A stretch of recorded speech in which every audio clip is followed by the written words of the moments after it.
bien avant la gifle, Isabelle, postée à l'étage, observait la scène en silence. Elle comprit alors que si sa mère lui avait permis d'assister au bal, c'était uniquement pour qu'elle surprenne Bastion dans les bras d'une autre.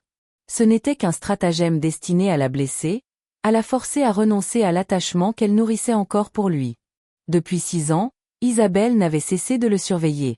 Elle savait que ses propres parents avaient contraint Bastion à épouser la fille d'un mendiant dans l'unique but de la faire renoncer, de réduire au silence les rumeurs qui couraient à son sujet. Pour elle, Bastion avait cédé à cet ordre par pur sens du devoir. À ses yeux, il n'était qu'un soldat loyal, peut-être trop candide. L'injustice qu'il subissait la heurtait profondément. Persuadée d'être la seule à le comprendre véritablement, elle se plaisait à croire, à tort, que Bastion partageait ses sentiments mais qu'il n'osait les exprimer à cause de ses origines modestes. Elle s'était convaincue qu'il s'était sacrifié en épousant Odette pour la protéger elle. Lorsque ses pas la menèrent vers eux, sa colère s'intensifia à la vue d'Odette. À voix basse, elle affirma que si Bastion tentait réellement de réprimer ce qu'il ressentait à son égard, simplement parce que la famille impériale rejetait leur union, alors Odette n'était qu'un pantin. Une présence soumise à l'argent, incapable de concevoir le poids du drame vécu par Bastion. Dans un geste brusque, Isabelle leva la main et gifla Odette. La voix dure, elle ordonna à cette dernière de s'éloigner de Bastion, la traitant de mendiante. Sous le choc, Odette chancela légèrement. Le collier qu'elle portait, par emprunt pour l'occasion, se brisa. Les pierres précieuses roulèrent sur le sol, éparpillées. Isabelle, toujours emportée par sa fureur, l'accusa de n'avoir aucune estime d'elle-même. D'un pas vif, Bastion s'interposa, cherchant à désamorcer la tension. Mais Isabelle ne parvenait plus à maîtriser ses émotions. Elle affirma que cette femme ne s'intéressait qu'à son argent, qu'elle n'était qu'une courtisane.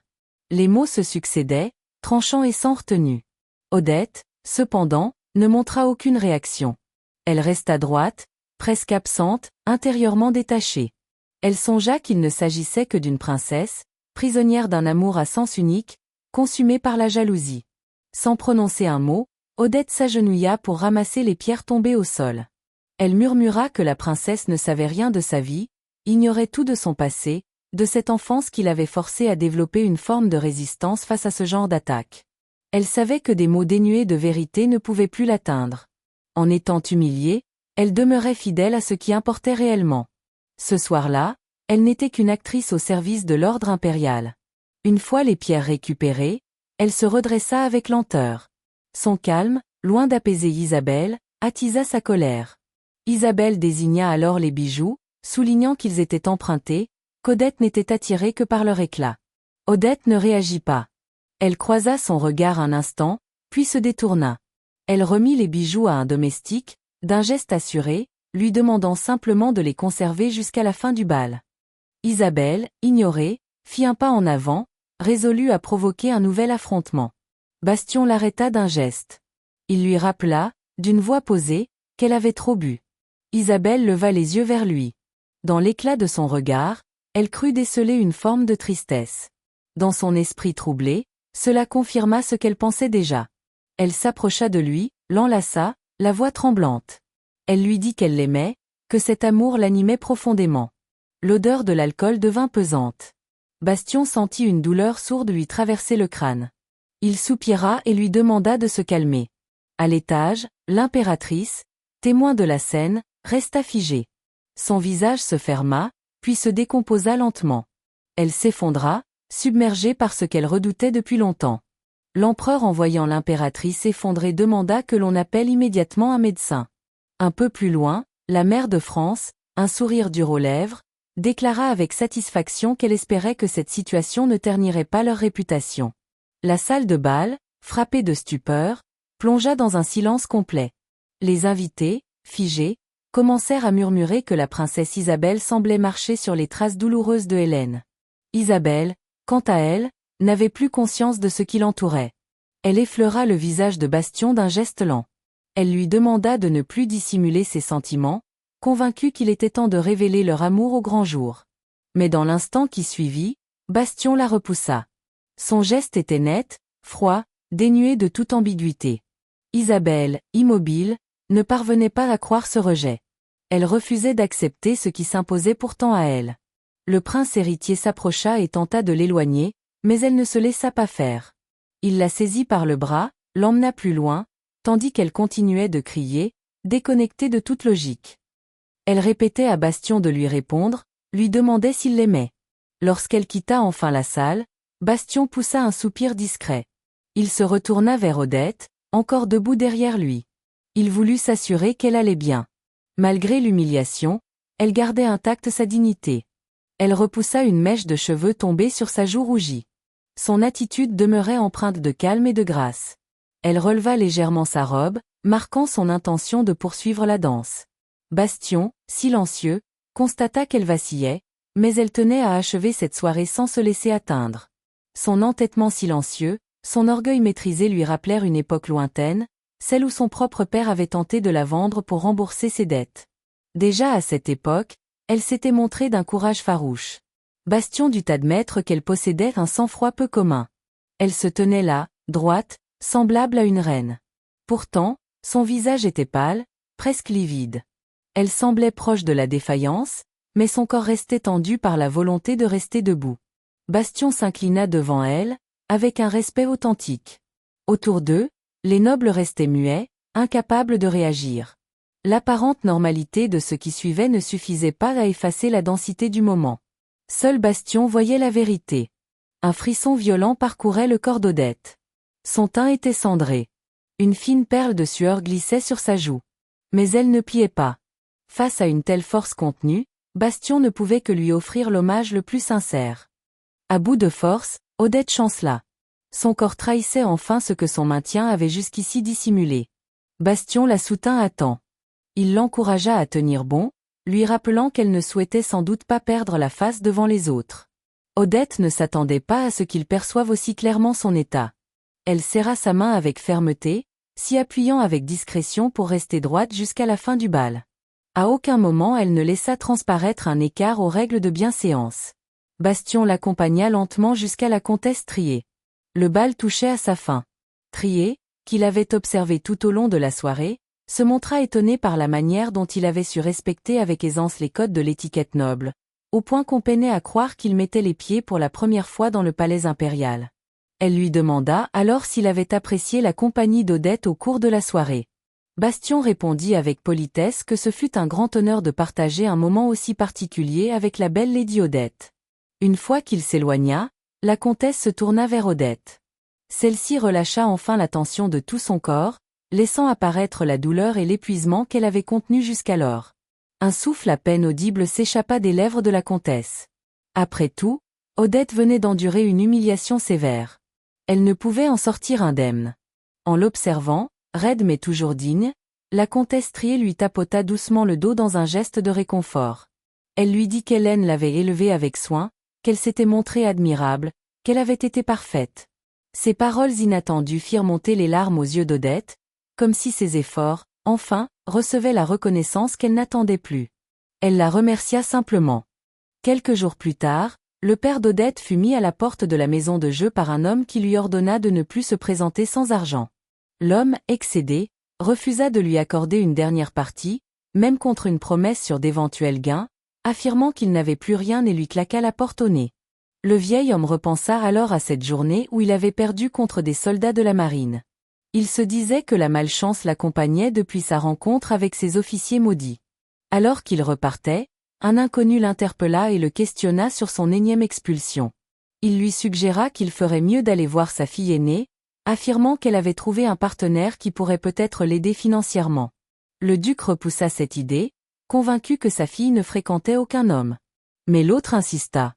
Il souligna que si cela était faux, il fallait lui expliquer pourquoi elle sortait si souvent vêtue avec autant d'élégance. Ces mots éveillèrent sa curiosité. Il se souvint de l'avoir vue, une nuit récente, descendre d'une calèche. L'homme affirma qu'à ses yeux, elle avait mis la main sur un homme fortuné. En silence, le père d'Odette repensa à toutes ses sorties de ces dernières semaines, commençant à soupçonner sa fille de lui cacher quelque chose. C'est alors qu'il l'aperçut. Odette se trouvait là, non loin de lui, et il se demanda vers quelle destination elle se dirigeait. Les propos de l'homme résonnèrent encore dans son esprit. Une décision naquit en lui, celle de ne plus la laisser lui échapper. Il devait en avoir le cœur net. Odette, de son côté, reçut une nouvelle invitation de la comtesse Trier. Elles se retrouvèrent dans un restaurant élégant. Dès qu'elle s'installa, Odette aborda la question du collier qui s'était brisé le soir du bal. Trier fut surprise qu'elle y pense encore, malgré ce qu'elle avait enduré cette nuit-là. Mais Odette se sentait responsable. La comtesse lui avait prêté un bijou précieux, et elle n'avait pas su le préserver. Trier reposa sa coupe de champagne et répondit sans détour qu'elle n'aimait pas les propos empreints d'hypocrisie. Mais elle remarqua que Odette prit cette remarque très au sérieux. Allant jusqu'à affirmer que si le bijou ne pouvait être réparé, elle proposa de le rembourser. Trier s'étonna d'une telle intention et lui demanda avec quoi elle comptait le faire. Elle précisa qu'elle allait informer Sa Majesté que l'incident du bal était entièrement de la faute à la princesse Isabelle. Elle ajouta que, même si l'empereur ne l'appréciait pas personnellement, Trier restait une aînée de la famille impériale, et qu'il n'oserait sans doute pas faire preuve de discourtoisie envers elle. La comtesse se montra satisfaite de la manière dont Odette traitait les situations délicates. C'était en effet la solution la plus simple et la plus efficace. Elle l'informa que, des réceptions de l'estimation des réparations par la bijouterie, elle transmettrait la facture au palais. Odette demanda de nouveau si le bijou pouvait vraiment être restauré. Trier valida la possibilité de le réparer. Que grâce à elle, toutes les pierres précieuses avaient été ramassées ce soir-là, ce qui rendait les réparations possibles. Odette fut soulagée. La comtesse l'observa alors avec une expression de tendresse. Elle constatait qu'Odette restait de marbre face aux hommes, mais se montrait bien plus lumineuse en sa présence. Les échanges se prolongèrent. Trier l'informa qu'Isabelle avait été envoyée au palais d'été, ce qui permettait à Odette de se concentrer sur son mariage avec plus de sérénité. Vu l'attention que les nobles portaient à cette union, l'incident du bal avait laissé une empreinte significative. Avant qu'elle ne puisse terminer sa phrase, le marquis de Mel s'approcha soudainement et salua la comtesse Trier. Il se dit surpris de la rencontrer ici. Odette leva les yeux et reconnut immédiatement l'homme qui l'accompagnait. Il s'agissait de Bastion. Leurs regards se croisèrent, tous deux visiblement pris au dépourvu par cette rencontre inattendue. La comtesse Trier, avec une aisance naturelle, les invita à se joindre à leur table. À cet instant, Odette saisit enfin les véritables intentions de la comtesse Trier. Ce restaurant étant considéré comme le plus animé du quartier, surtout les samedis vers les après-midi qui est un moment de grande affluence, et pour couronner le tout, ils ont été installés à l'une des meilleures tables, en pleine visibilité. Bastion comprend, lui aussi, qu'il ne s'agit pas d'un simple déjeuner, mais d'une rencontre soigneusement orchestrée. Tout laisse penser que Marie de Mel et la comtesse Trier ont minutieusement préparé cette mise en scène afin que la haute société les voie apparaître ensemble. L'empereur commence sans doute à perdre patience, au point d'en arriver à de telles méthodes, surtout après le scandale survenu au bal. Il était inévitable que Bastion finisse par se montrer publiquement aux côtés d'Odette, d'une manière ou d'une autre. Au cours du repas, Marie de Mel commente le temps frais, inhabituel pour un mois d'avril, qui donne l'impression d'un début d'hiver. Il s'inquiète de voir la compétition reportée à cause de la météo. La comtesse Trier, intriguée, lui demande s'il prévoit un événement important. Il confirme qu'un match amical de polo entre l'armée de terre et la marine est prévu pour le week-end à venir.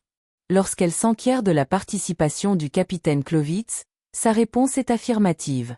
Marie de Mel éclate de rire en précisant que ce dernier est non seulement leur capitaine, mais aussi leur meilleur joueur, marquant de nombreux points, et qu'il demeure invaincu, aussi bien sur les champs de bataille que sur les terrains de polo. Il invite alors Odette à accompagner Bastion au match, certain qu'elle y passerait un bon moment. En entendant cela, Odette comprend que l'intention de l'empereur est claire. Les faire apparaître ensemble pour dissiper le souvenir du scandale impliquant la princesse Isabelle. Depuis le début de ce mariage contractuel, elle sait que sa participation aux activités liées à la vie sociale ne fera que croître. Elle comprend qu'il n'est plus possible de reculer. Pourtant, cette décision, elle l'a prise seule, en toute conscience. Elle ira jusqu'au bout. Si c'est votre invitation, j'en serai ravie, répondit-elle calmement. En silence, elle se répète que tant qu'elle garde ses sentiments à distance, tant qu'aucun attachement réel ne s'installe, ce mariage ne pourra l'atteindre. À la fin du repas, Marie de Mel et la comtesse Trier trouvent un prétexte pour se retirer ensemble, laissant Bastion et Odette poursuivre seuls une rencontre qui prend l'allure d'un rendez-vous. Puisque l'empereur souhaite les voir apparaître ensemble en public, ils doivent se prêter à ce rôle. Bastion lui propose alors d'une voix posée d'aller quelque part. Elle prend un instant pour réfléchir, puis s'excuse doucement, expliquant qu'elle n'est pas très familière avec ce genre de situation. Bastion ne saisit pas tout de suite ce qu'elle sous-entend. Elle précise qu'elle ne sait pas vraiment ce que font les jeunes couples dans ce genre de circonstances, mais qu'elle est disposée à suivre sa proposition. Ces mots éveillent une lueur à la fois amusée et curieuse dans le regard de Bastion. Odette, un peu déstabilisée, lui demande si elle a dit quelque chose d'inapproprié ou s'il pense à un lieu très exposé, puisque leur objectif est d'attirer l'attention. Bastion lui confirme qu'elle a vu juste. Il envisage d'abord l'idée d'un opéra, mais y renonce, doutant de pouvoir obtenir une place convenable à la dernière minute. Il pense ensuite au centre commercial, qu'il juge trop fréquenté, peu adapté à l'image qu'ils doivent donner. Finalement, sur un ton à peine plus suspicieux, il évoque un hôtel, avant de se raviser presque aussitôt, comprenant que cela ne lui permettrait pas réellement de se rapprocher d'elle. Il lui demande alors si elle apprécie la peinture. À ce moment, son père, qui observe la scène depuis le début, semble commencer à comprendre que les rumeurs sont fondées. Il est persuadé d'avoir déjà rencontré l'homme qui se tient aux côtés de sa fille. Une intuition le pousse à faire le lien avec l'officier victorieux de la maison de jeu. Figé, il murmure que ses doutes ne font plus aucun doute. Peu après, Bastion et Odette arrivent devant le musée d'art le plus fréquenté. Tous les regards se tournent vers eux. Bastion sait qu'il a fait le bon choix. Avant même d'entrer, Odette remarque qu'il commence à neiger. Elle pousse une exclamation douce et court vers l'espace ouvert, tendant les mains pour attraper les flocons. Ses yeux brillent d'émerveillement et de surprise. Derrière elle, Bastion la regarde en silence, absorbé par ses pensées. Il croyait au départ avoir affaire à une femme difficile, mais il découvre en Odette une personnalité inattendue, presque réconfortante. Grâce à elle, il a réussi son entrée dans les cercles mondains et a neutralisé la menace que représentait la princesse Isabelle. En voyant les flocons se poser sur son front, Bastion retire sa casquette militaire et murmure que, malgré ses origines modestes, elle demeure une noble de sang impérial. Il s'approche et pose doucement la casquette sur sa tête. Même si son arrivée a bouleversé ses plans, il commence à penser que ce mariage arrangé pourrait renforcer sa position et accroître sa valeur. D'un sourire qui dissimule mal ses intentions, il déclare que leur mascarade peut commencer. Il sait qu'il devra ajuster certains projets, mais il a bien l'intention de se servir d'elle pour atteindre ses objectifs. Comme prévu, grâce à ce rendez-vous méticuleusement orchestré, leur prétendue idylle se propage dans toute la haute société. Bastion se désintéresse totalement des rumeurs liées à la princesse Isabelle. Les conversations se poursuivent sans relâche.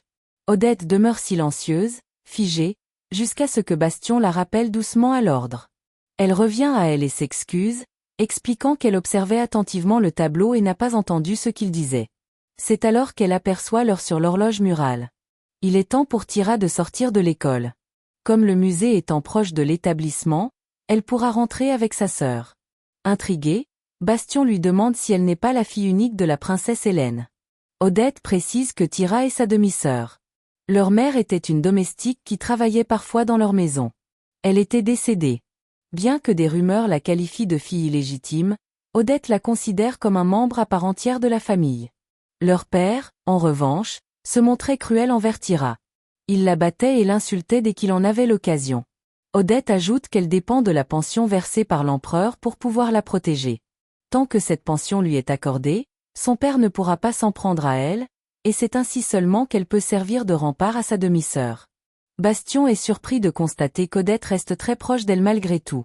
Elle confirma ce lien, en précisant que Tira compte énormément pour elle. Il l'observe en silence avant de commenter que c'est une situation singulière. Lui, à l'inverse, n'a jamais eu de lien aussi fort avec son propre demi-frère. Estimant avoir suffisamment attiré l'attention, il décide de quitter les lieux. Odette repense alors aux propos de la comtesse à propos des frères Clovitz. Ils étaient deux frères mais de mères différentes, n'avaient pas l'air proches lors du bal, et il lui avait semblé étrange que ce soit le cadet qui ait été choisi comme héritier. Elle suppose qu'il cache lui aussi une histoire qu'il préfère taire. Dans les rues, la foule était particulièrement dense. Avant de se séparer, Odette décline l'offre de Bastion de la raccompagner. Elle ne souhaite pas le déranger, et Tira se sentirait mal à l'aise. De plus, la neige continue de tomber, rendant la marche difficile.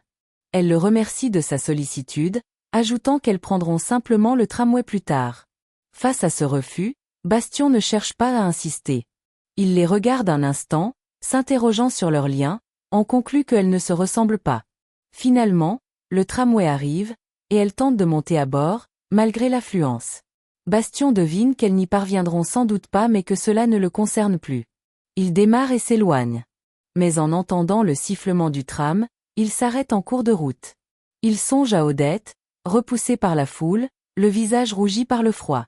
Il hésite, soupire, tourne brusquement le volant et revient sur ses pas, avec l'intention de ramener celles qui n'ont pas pu embarquer. Mais lorsqu'il arrive, le quai est désert. Il comprend qu'Odette a déjà traversé la foule et qu'elle est montée dans le tram. Son regard suit la direction vers laquelle le véhicule a disparu. Bastien médite. Cette femme est plus forte qu'il ne l'avait pensé. Quelques jours plus tard, le match de polo débute. Odette se remémore les enseignements de sa mère, qui lui répétait qu'il est essentiel de percevoir les intentions cachées derrière chaque mot, sous peine de devenir la cible de tous. Elle avait cru que ses conseils lui seraient inutiles, mais ce jour-là, elle comprend qu'ils peuvent lui être précieux. Elle arrive comme promis. À peine a-t-elle franchi les grilles qu'une femme étrange l'interpelle. « Vous êtes Lady Odette, je suppose. Ravie de vous rencontrer. Je suis Sandrine. » Odette la salue avec courtoisie. Sandrine la félicite pour sa prestation au bal royal, puis fait allusion à sa relation avec Bastien, qu'elle juge peu ordinaire. Avant qu'Odette ne puisse réagir, Sandrine s'approche d'un ton pesant. « Retenez bien mon nom. Nous serons probablement amenés à nous revoir souvent à l'avenir. » Sur ces mots, elle se détourna et s'éloigna d'un pas vif. En observant sa silhouette s'effacer peu à peu, Odette resta plongée dans la perplexité, incapable de saisir pleinement le sens de ses propos. Elle était encore absorbée dans ses réflexions lorsqu'une noble, étant juste derrière elle, murmura que Sandrine avait déjà commencé à utiliser son nom de jeune fille, alors qu'elle portait encore légalement celui du comte de Renate. Intriguée par cette voix, Odette se retourna pour découvrir l'identité de la femme qui venait de parler. Celle-ci se présenta à elle et affirma qu'elle s'était déjà rencontrée lors du bal. Odette se souvint alors qu'il s'agissait de la fille du comte Klein, fiancée à Franz Clovitz. Poussée par la curiosité, Odette voulut comprendre ce qu'elle mettait dans l'usage du nom de jeune fille. La jeune femme lui révéla que Sandrine était en pleine procédure de divorce et ne souhaitait plus être appelée par le nom de son époux. Ce détail, selon elle, n'était plus un secret pour personne. Odette accueillit cette explication avec un regard empreint de compréhension, tout en s'interrogeant encore sur la raison pour laquelle Sandrine avait affirmé qu'elle se reverrait souvent. Non loin de là, quelques dames de la noblesse les observaient à distance.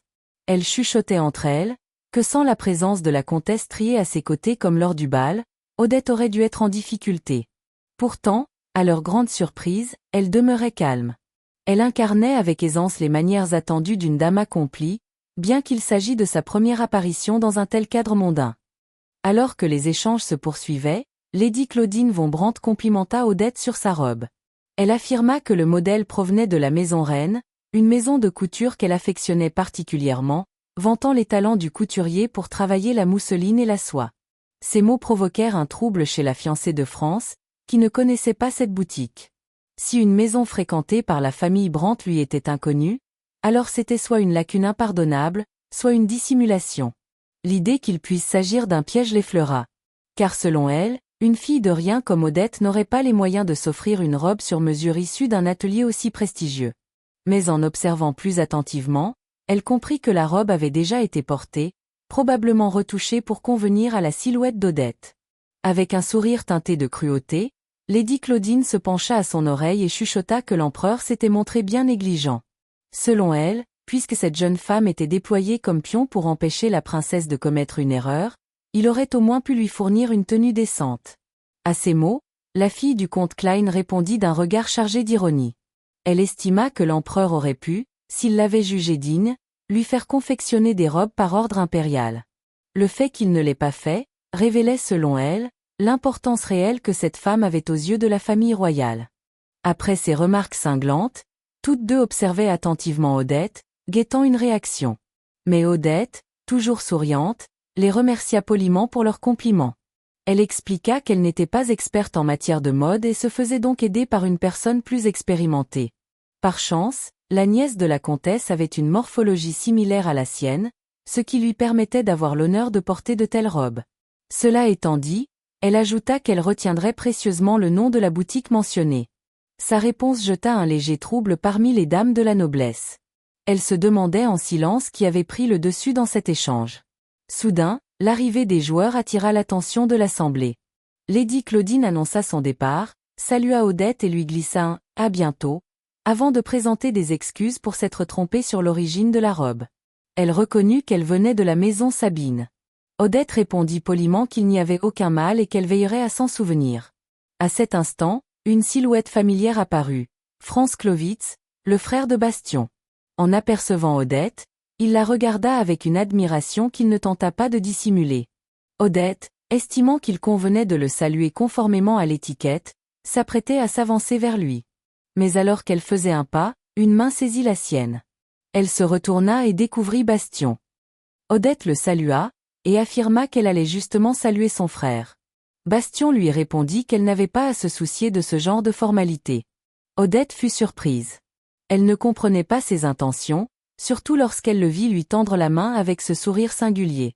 Elle n'eut d'autre choix que de la lui prendre. Bastion se retourna ensuite délibérément vers France, comme pour affirmer une forme de possession ou de revendication. Odette ne parvenait pas à saisir clairement ce qu'il voulait exprimer, mais elle ressentait avec force un malaise diffus, imprégnait l'atmosphère entre les deux frères. À cet instant précis, non loin de là, une femme tremblait de jalousie. Sandrine, témoin de la scène, comprit soudain les raisons du comportement irrationnel de la princesse Isabelle. Elle seule savait à quel point il était douloureux de désirer Bastion sans pouvoir l'avoir. Dans son esprit, une pensée se formait lentement. Si elle n'avait pas été mariée, peut-être Bastion aurait-il été à elle.